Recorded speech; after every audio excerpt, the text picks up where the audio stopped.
Je vous remercie beaucoup parce que j'ai l'impression que les Congolais se réveillent déjà. Parce que j'en ai souffert. J'ai perdu mon emploi au potentiel groupe Télé 7. J'ai été sous pression des Américains.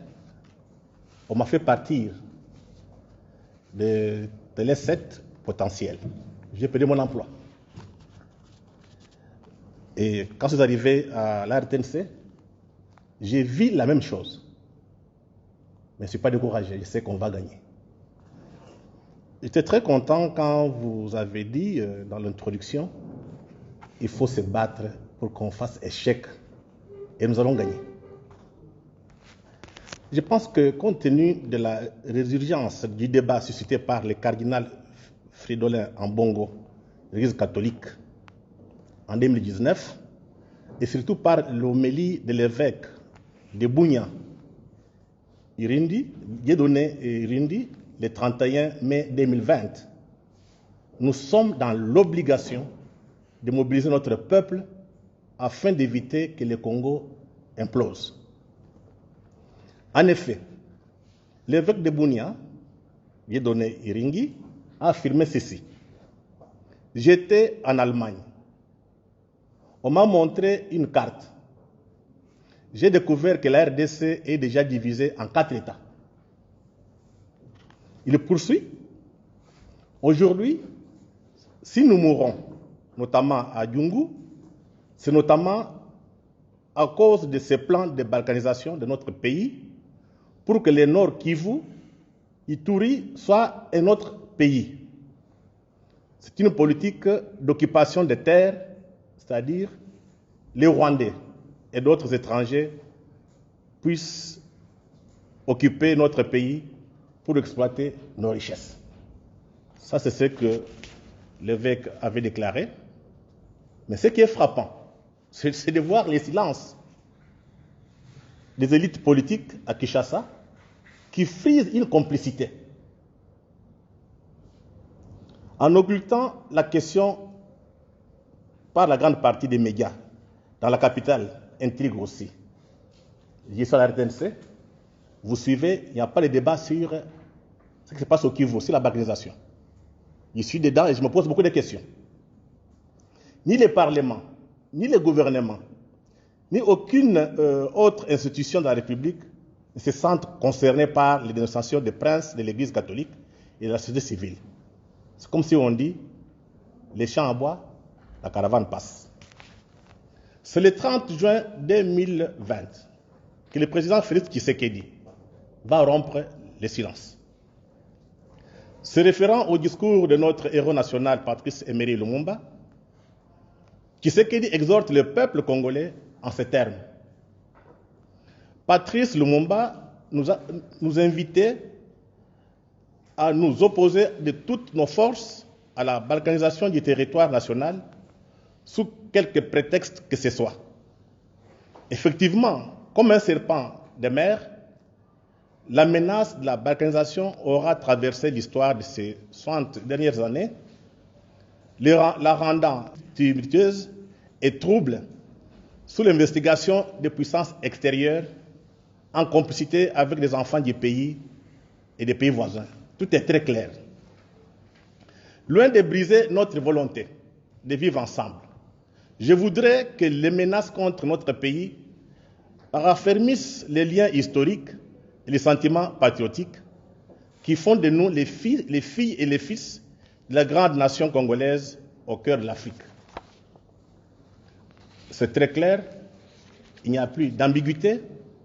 La lutte contre la balkanisation est désormais officielle. Et comment expliquer qu'à Kinshasa, jusqu'à aujourd'hui, il n'y a rien? La question de la balkanisation ou de l'imposition de la RDC, que je vais analyser, a commencé en 2008. C'est ça mon histoire. Cette année-là, lors du 12e sommet de la francophonie à Québec, au Canada, nous étions conviés, un collègue sénégalais et moi-même, à écrire des articles dans le quotidien Le Soleil de Québec. Il nous fallait présenter l'apport de la francophonie dans nos deux pays, le Sénégal et la RDC. À ma grande surprise, l'article du journaliste sénégalais a été publié dans les quotidiens et pas les miens. Quand j'ai demandé à mon confrère du quotidien Le Soleil de Québec pourquoi mon texte n'a pas été publié, aucune explication ne m'a été donnée. Il s'est limité à me dire qu'il sera publié sur le site du journal. Ce qui sera fait. Mais pourquoi il n'a pas voulu le faire? Parce que c'est après que j'ai compris. En fait, c'est au Canada où se trouvaient beaucoup plus les grandes entreprises minières qui soutenaient la guerre à l'est du Congo. Et moi, j'avais fait un article pour dire non, il faut que la francophonie nous aide à affronter ces anglophones. Mais je ne savais pas que le Canada était bien que francophone, mais c'était d'abord l'économie, c'était les mines qui passaient avant. C'est après que j'ai compris ça. Après le sommet de la francophonie, des passages à Bruxelles, j'ai rencontré M. Mampaka, pas François, mais Mampaka, qui est député, il était député et puis sénateur belge. Je ne sais pas s'il a fait encore la politique, qui me donne des informations. Il me dit ceci, il y a des informations qui circulent ici à Bruxelles. On voit déjà la carte du Congo déjà coupée en plusieurs États. De retour à Kinshasa, je rencontre Modeste Mutinga. Je lui explique la situation. Je lui dis, mais regarde, il y a une situation qui est dangereuse. Est-ce qu'on peut commencer à faire la campagne? Modeste Mutinga m'a autorisé. J'ai réuni la télévision, les journalistes de Télé 7, Radio 7 et Journal Le Potentiel. Comme moi, j'étais les patrons, Mutinga était parti en politique. J'explique aux journalistes, ils ne comprenaient pas. Comme j'étais le patron, j'ai imposé. Donc c'est depuis 2009, janvier 2009, qu'on a commencé à faire la campagne contre la bancarisation. On a fait des conférences à Fatima, c'était déjà seulement à la cité, et un jour nous sommes partis à l'université. On a fait, il y avait moi le professeur Bioya, moi et puis Emmanuel Kabongo. On s'est retrouvés pour toute la première fois, la salle était pleine, avec tous les grands professeurs. Ils ont fait un témoignage, ils ont fait des témoignages pour démontrer que la bancarisation existait. Et j'ai eu le vieux Kiakama, Kiakiziki, après la conférence, qui m'a dit qu'il avait discuté avec le père Ekwa. Le père Ekwa lui a dit, comme le débat est maintenant à l'université, donc le Congo est sauvé. Donc tout le monde était au courant, mais personne ne parlait. Mais ce qui s'est passé après? Après avoir fait des campagnes, des débats, de conférences, le 2 février à 11h, le professeur Kabongo Malou et moi, nous avons reçu dans mon bureau des Américains, trois agents de l'ambassade américaine. Il y avait deux Américains, un blanc et un Indo-Pakistanais, et puis avec un Congolais, John Kalonji, celui qui était il est toujours à l'ambassade, il travaille toujours là-bas. Ils sont venus dans mon bureau, on a passé 1 heure de temps avec eux. Ils voulaient savoir, ils étaient envoyés par le département d'État américain pour savoir qu'est-ce que vous attendez par la bancarisation. On a fait un débat. Comme j'avais assez d'ouvrages, j'ai démontré que ça existe bel et bien. Et puis, ils sont partis. Après 1 année, il y a comment dirais-je, les câbles de Wikileaks qui sont sortis, où on nous cite nommément avec Kabongo. Malou, je l'ai lu et j'ai beaucoup apprécié chez les Américains la rigueur. Ils ont rappelé, donc ils ont écrit tout ce qu'on avait dit. Ils n'ont pas modifié. Mais à la fin, un commentaire. En disant, nous ferons par tous les moyens pour redorer l'image de l'Amérique, parce que ça touchait l'Amérique. Et puis, après quelques temps, on m'a invité à Washington. Donc, c'était dans le cadre de, excusez-moi, US Foreign Policy. Donc, on était parti en formation pour qu'on nous explique, on était des Congolais, qu'on nous explique comment ça fonctionne. Nous arrivons à Washington, au département d'État. On était 8 Africains et 2 Congolais. On a eu une grande conférence avec ceux qui s'occupent de l'Afrique. Il y avait une femme qui était ici en 2000. Elle s'appelle Catherine. Après avoir discuté, parce qu'on avait publié un livre sur la balkanisation en 2013, je l'ai distribué au département d'État. La dame m'amène de côté, m'appelle de côté, me dit, nous sommes inquiets pour votre pays. Il n'y a pas un leadership qui émerge. Et de là, nous sommes partis au Pentagone, aux Nations Unies. Nous arrivons à Tulane University. C'est vers le sud, à New Orleans, en Louisiane. Cette université, c'est pour, je dirais un peu pour les Blancs, parce qu'il y a trop peu de Noirs qui accèdent, parce que ça coûte trop cher.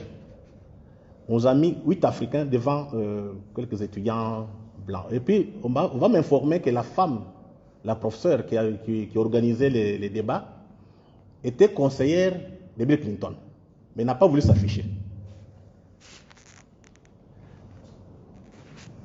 Après les débats, on m'a donné 2 Américains, des jeunes chercheurs. On a eu à discuter avec eux sur la balkanisation, sur l'Afrique. Il y a un de New York qui me posait des questions un peu, pas difficiles, mais des questions de fond. Je lui ai expliqué, en citant certains ouvrages de professeurs américains que j'avais lus.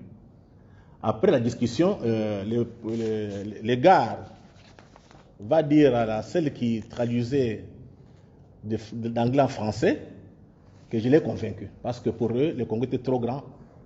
Il fallait les couper en morceaux. Mais vous savez, la différence entre nous, Africains, nous Noirs, nous Congolais, avec les autres, c'est que l'autre côté, les gens pensent, réfléchissent, ils font des projections. Et généralement, il y a ceux qui pensent et ceux qui agissent. Donc vous avez des penseurs et des acteurs. Chez nous, c'est une confusion qui est totale. Mais qui sont les penseurs de cette balkanisation? Je pense que le prof a parlé de Steven Metz. Je ne vais pas encore y revenir. Donc, tout ce qu'il a dit, c'est correct. Il a parlé de Marina Ottaway. Tout ce qu'il a dit, c'est correct. Mais je vais vous parler d'autres. Le prof n'a pas peut-être cité. En 2009, un article est publié dans un magazine américain, Foreign Policy. Dans cet article, qui est signé par le professeur Jeffrey Herbers, chef de chaire à l'université de Miami, dans l'état de Ohio, et Greg Mills de la fondation Breast, basée en Afrique du Sud, sous le titre There is not Congo. Le Congo n'existe pas. Selon les 2 auteurs, il est temps de cesser de prétendre le contraire. Ils invitent la communauté internationale à reconnaître ces faits. Mais ce qui est curieux, c'est la fondation Breast, qui est sud-africaine, qui a financé le forum de l'opposition congolaise au Sénégal, à l'île de Gorée. Oui. Et quand on a réagi, parce que quand on m'a informé, j'avais titré que ces 2 auteurs travaillent contre le Congo, ils sont pour la balkanisation. Ils ont réagi. Mais en dehors de ces 2 auteurs, il y a aussi, en Amérique, il y a quand même des think tanks. Vous savez, de Brookings Institution, je pense que le prof le connaît très bien, qui est tellement proche des démocrates. Brookings Institution a publié un article, Global Poverty dans le cadre du développement de l'Afrique. Pour cette institution, plusieurs causes seraient à la base du retard que connaissent plusieurs pays africains. Il s'agit de l'étendue géographique, de la densité démographique, des ressources naturelles et de la montée du tribalisme. Plus un pays est grand, plus la gouvernance est difficile.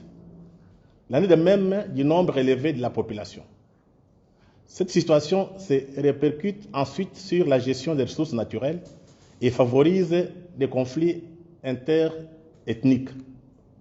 Les pays tels que le Nigeria, le Soudan, l'Angola, les RDC sont mis à l'index.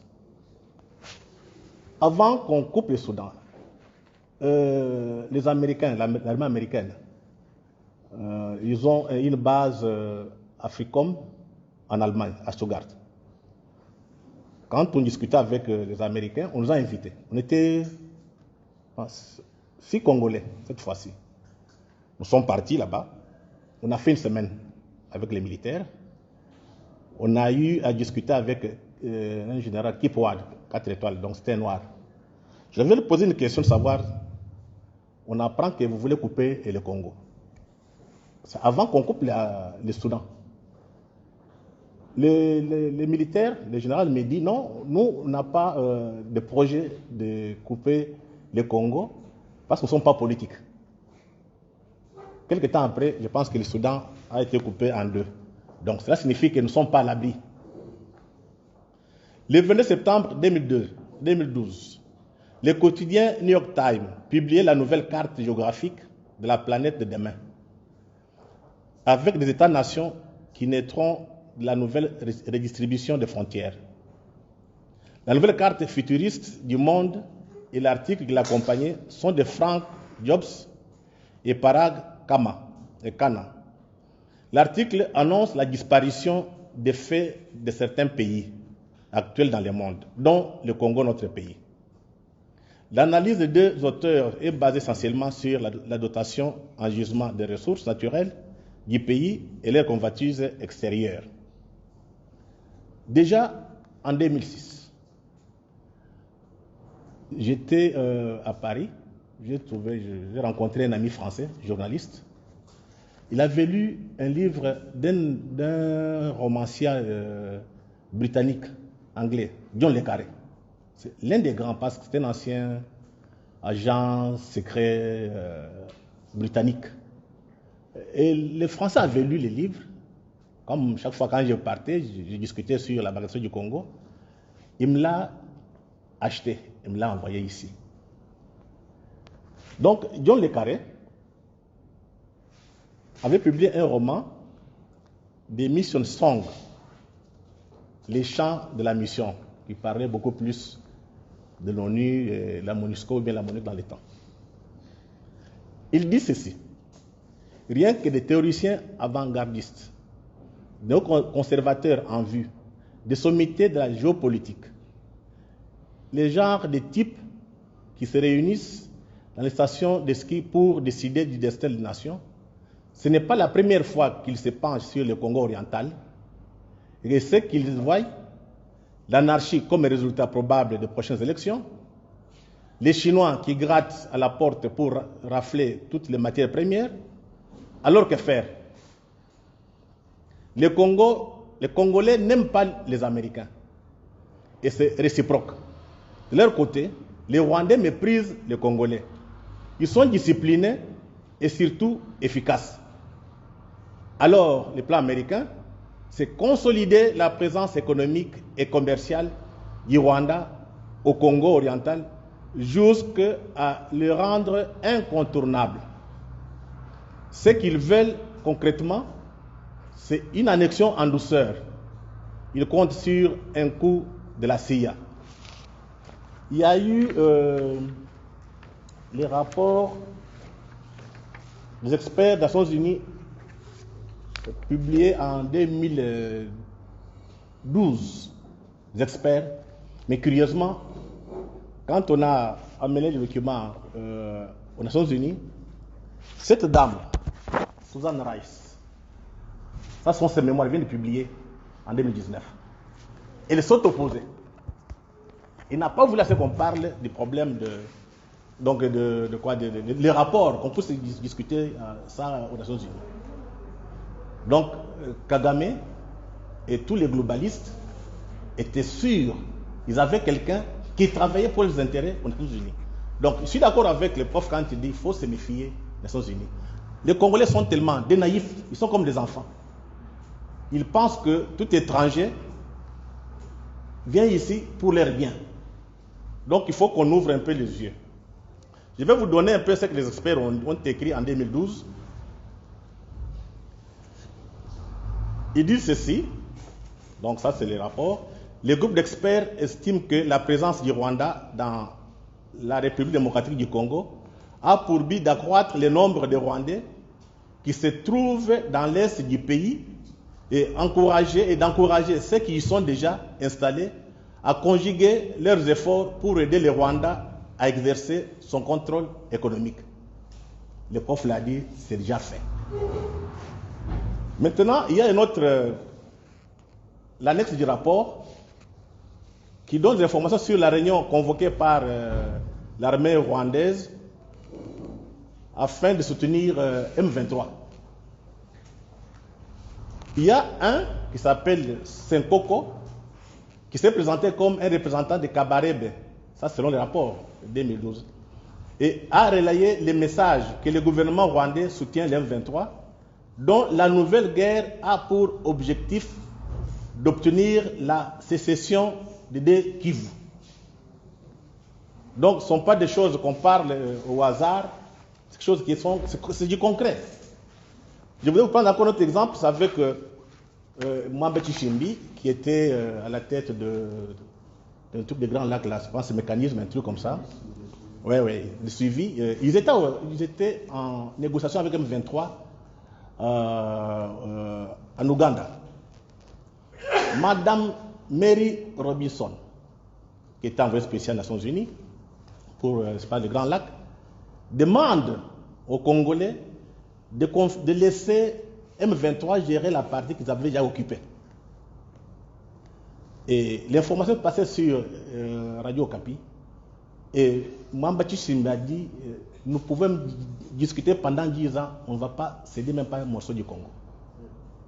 Donc ce sont des choses qui sont connues, mais à Kinshasa, on fait semblant, ou bien on est complice. On a parlé de penseurs, mais il y a des acteurs. Je pense que le prof en a donné un, mais je vais ajouter ce que moi j'ai connu. Le premier, c'est Fest William, qui a été le président de la sous-commission du Sénat américain sous l'administration Clinton en 2001. Il dit ceci: la frontière congolaise serait la source de déstabilisation tant par les forces internes que par les forces externes, dont l'objectif consiste à favoriser le découpage du pays en 5 États indépendants. Nos amis allemands, selon la Monseigneur Irindi, donc c'est 4 États maintenant. Donc dans les temps, c'était 5 États indépendants. Les Kivu Maniema, les Kasaï, les Chaba, la province orientale et l'Équateur, les Bandundu et les Bas-Congo. Ça, c'est officiel. Deuxième porteur du projet, c'est celui que vous connaissez très bien, c'est l'ambassadeur Cohen, un lobbyiste de son État. L'ambassadeur Cohen a proposé en 2008, avant la prise de fonction du président Barack Obama, un plan pour résoudre une question pour tous les conflits à l'est de l'RDC. 3 ans après, il précise ses idées dans une interview accordée à un journaliste congolais du site 00243, c'est l'actuel patron de la presse présidentielle, M. Lwakabwanga. Et quand l'information passe sur Internet, on a repris ça dans le journal Le Potentiel. Ça a été publié. Et que dit Cohen? Dans ma lettre au président Obama, j'ai suggéré que l'on égalise le commerce des minerais au Kivu qu'exploitent les hommes d'affaires rwandais. Le Rwanda a envahi le Kivu en 1998. Pendant 6 ans, il a mis en place des réseaux pour l'exploitation des minerais, surtout le coltan qui rapporte des milliers de dollars. Je pense que tout le monde trouvera son compte et la RDC percevra des impôts. J'ai proposé que le commerce des minerais soit légalisé. Mais j'ai rencontré une farouche opposition de la part des Congolais qui évoquent la question de la souveraineté. Je pose la question. Souveraineté. Au département d'État, le Kivu fait partie du Rwanda. Nous publions l'interview de Cohen, l'ambassade américaine a réagi. Mais comme chez eux, ils ont une autre culture, ils ne sont pas habitués à demander des comptes aux journalistes. Donc on a discuté avec eux. Un jour, il y a une conférence de presse, j'ai envoyé un journaliste pour poser la question. C'est ce que Cohen a dit. Et l'ambassadeur, les diplomates qui étaient sur place, il a dit que les propos de Cohen n'engagent pas l'État américain, ce qui est vrai. Parce que Cohen c'était un lobbyiste. Maintenant, dans ce qu'il avait donné comme droit de réponse, Cohen écrit encore ceci. Je demande aux amis congolais de ne pas chercher midi à 14h avec des débats juridiques inutiles. Il faut plutôt qu'ils cherchent des solutions sur le terrain. Je pense que ce qui se passe actuellement dans l'Est du Congo, c'est très clair. Et surtout que Rwanda a mis ses vols sur Kinshasa, on se pose la question. Au Rwanda, on voit qu'il n'y a que des bananes. Comment est-ce qu'on peut mettre des avions qui doivent faire, comment on appelle ici, qui doivent faire Goma, Bukavu, jusqu'à Kinshasa? Pas normal. Et j'ai eu à faire une émission dans une télévision ici à Kinshasa pour dénoncer. Parce que les Rwandais, Kagame, avec tous les globalistes, pour le moment, tous les globalistes, tous les hommes d'affaires, ce qu'on appelle les mondialistes, ils sont à Kigali. C'est eux qui ont financé la guerre de la FDL. Maintenant, ils sont en difficulté avec Trump. Trump n'est pas dans leur logique. Donc c'est là où vous voyez maintenant que la situation du Congo, c'est que le prof a dit, est presque un peu en équilibre. Mais ils ont changé de stratégie. C'est tuer les Congolais, les déplacer des frontières et placer des populations rwandaises et d'autres populations. Tout est très clair. On ne sait pas ce que ça va donner. Le troisième porteur du projet de l'implosion, à part Cohen, c'est Johnny Carson. Johnny Carson, c'était un noir américain. Il était ancien secrétaire d'État aux affaires africaines sous le mandat du président Obama, quand Susan Rice était aux Nations Unies. Il a été invité par Brookings Institution au mois de février 2013 pour parler de la crise en RDC. Et devant le think tank, Johnny Carson dit ceci. La seule manière de procéder à la division du Congo, de résoudre la crise, consiste à adopter une solution subtile bénéficiant de l'appui de la communauté internationale.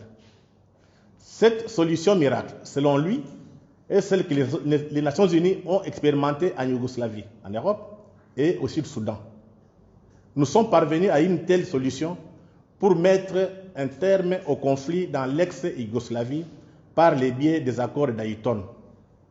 Nous avons réussi à mettre un terme à la plus longue guerre civile qu'a connue l'Afrique, le conflit au Soudan, grâce à l'accord de paix global négocié par les États membres de l'IGAD et appuyé par les États-Unis d'Amérique, la Norvège et la Grande-Bretagne. Résultat, vous savez, la Yougoslavie a implosé et le Soudan est coupé en deux. Mais vous allez comprendre que ce qui nous arrive, ça a été très bien monté. Et qu'est-ce qu'on fait? On casse le pouvoir à Kinshasa. Nous sommes infiltrés. Il ne faudrait plus encore mâcher des mots. Il y a des gens qu'on a placés au niveau, sur des places stratégiques. Quand on veut prendre une bonne décision pour le Congo, ces gens sabotent. Et Madame Susan Rice fait des éloges de M. Kagame, mais elle oublie que M. Kagame est à la base du génocide congolais. Donc, on peut dire ceci, on n'a pas d'autre choix. La première chose à faire, il faut réfléchir, il faut travailler, il faut relire l'histoire. Ça, c'est au niveau de la pensée. Changer de paradigme. Construire notre discours. Un discours qui donne la fierté aux Congolais. En dehors de ça, il faut s'organiser. Nous travaillons dans un désordre total. Là où il n'y a pas d'organisation, on ne peut pas avoir un succès. Et les autres ont compris parce que les ONG qui travaillent ici, qui nous financent tous, sont complices. Et vous allez voir dans les médias, il y a des problèmes au Kivu, les médias n'en parlent même pas. C'est parce qu'en finançant comment on appelle ici, les médias, on oriente la ligne éditoriale. Quand vous voulez parler de l'Est, on parlait de gender, maintenant on monte des coups ici, vous voyez tous les politiciens dans la rue en train de discuter sur des choses qui ne valent pas la peine, alors que ce qui se passe à l'Est, personne n'en parle. Une complicité. Donc il faudrait que ceux qui sont encore lucides s'organisent. On n'a pas d'autre choix. Le monde est violent. C'est un monde d'intérêt. Vous ne savez pas vous protéger, on vous prend. Mais à Kinshasa, on a un discours un peu défaitiste, ce qui n'est pas bon. Autre élément que je voudrais pour conclure, c'est l'armée. Le prof l'a dit, on était infiltré à travers les mixages de brassage. Comment voulez-vous une armée qui a fait la guerre pendant 20 ans et jamais on gagne? En 2012, je pense, en 2009, avec l'affaire de Nkunda, on décide ici, on envoie 26 000 militaires. On achète toutes les armes possibles pour mettre Nkunda en difficulté. Ça arrive, les armes arrivent à Goma. Sans tirer un coup de feu, Nkunda récupère tout. Complicité des Nations Unies et des Occidentaux. Donc, au lieu que les Congolais passent leur temps à se chamailler comme des enfants, il faut maintenant identifier notre véritable ennemi. Notre véritable ennemi, ce n'est même pas l'Amérique, c'est le capitalisme occidental prédateur. Actuellement, il est incarné par les globalistes. Et tous les globalistes sont à Kigali. Ceux qui sont à Goma, qu'on vérifie, il y a une ONG internationale qu'on appelle Congo Externe Initiative. Ceux qui sont à Goma connaissent cette histoire-là. Cette histoire de l'ONG qui est créée, qui est à Goma, fait partie de ceux qui veulent que le Congo soit balkanisé. Il y a un acteur américain, un grand acteur, qui est dedans. On a mis à la tête pour tromper les gens. Mais derrière, celui qui vient de mourir, les républicains, là, c'est John McCain. McCain. Mais ils étaient là-bas, je ne sais pas sa femme ou bien lui, ils étaient à Goma. Ils sont partis faire quoi? Ils ont décidé de couper le Congo. On n'a pas d'autre choix. Et ça, je parle aux églises. Quand on vous donne l'argent, on vous finance, que ce soit les Allemands ou les Américains, il faut avoir un discours clair envers ces gens-là. Tout l'argent qu'ils nous donnent, c'est pour nous divertir. On va se lever le matin, le Congo est parti. Deuxième chose, les intellectuels. Tu vois que le prof parle, on est menacé. Mais on n'a pas d'autre choix. Ce sont les intellectuels congolais qui doivent faire du travail avec la presse. Parce que si vous faites des histoires, les gens ne sont pas au courant, ça ne sert à rien. Il faut maintenant savoir communiquer. En s'en communiquant, on peut mobiliser notre peuple, au lieu de faire des marches qu'on fait dans la rue pour des petits postes, c'est demander à 5 millions de Congolais dans la rue pour réclamer notre indépendance et le contrôle de l'Est. Comme la plupart des gens sont financés, infiltrés par les Occidentaux, regardez, on nous oriente le discours. Autre chose, c'est l'armée, il faut nettoyer. Ça, c'est à nous de demander des comptes. On sait qui est qui. La fois dernière, l'état-major m'avait demandé de parler. Tout le monde connaît. On laisse faire. Tout ça pourquoi? On a peur de la mort et peur de perdre des privilèges. Moi, j'ai toujours dit, Lumumba, il avait quel âge? Il n'avait pas fait l'université. Il est mort pour ce pays. Mouzé Kabila, à qui on avait demandé de jouer les jeux de la balkanisation. Il a refusé. Et Mouzé Kabila a dit à M. Diana, qui est un ami, 3 jours avant son assassinat. Diana dit à Diana, on lui demande des choses qu'il ne peut pas faire. Je sais que c'est la balkanisation. Il dit, je ne peux pas faire ça. Mais vous, je préfère mourir. Vous qui restez, continuez la lutte. Je pense que le moment est arrivé de nous battre, de laisser ces pays puissants, ces pays forts, pour mettre l'Afrique debout. Et aussi donner quand même l'image, redorer l'image des Noirs toujours inférieure. Le fond du problème est que les Noirs ne méritent pas ça. Et quand vous parlez avec des Blancs, il faut leur dire ça. Il ne faut pas avoir peur. Mais pas avec émotion, mais avec des documents, avec des arguments. Donc c'est à nous maintenant de nous défendre. On n'a pas besoin qu'on attende la MONUSCO, qu'on attende l'Union européenne, qu'on attende les Américains. Ils vont comprendre quand on va construire un rapport de force. Un rapport de force intellectuel et militaire. Et quand on aura des médias qui doivent commencer à mobiliser à l'interne, mais aussi sur le plan international. Parce que j'ai fait beaucoup de voyages, on ne sait pas ce qui se passe au Congo. On a tout verrouillé. Donc c'est à nous de nous mettre d'accord. Qu'est-ce qu'on peut faire? Et par là, je pense qu'aujourd'hui, tout est pourri, sauf les églises. Donc on peut encore espérer. Je vous remercie.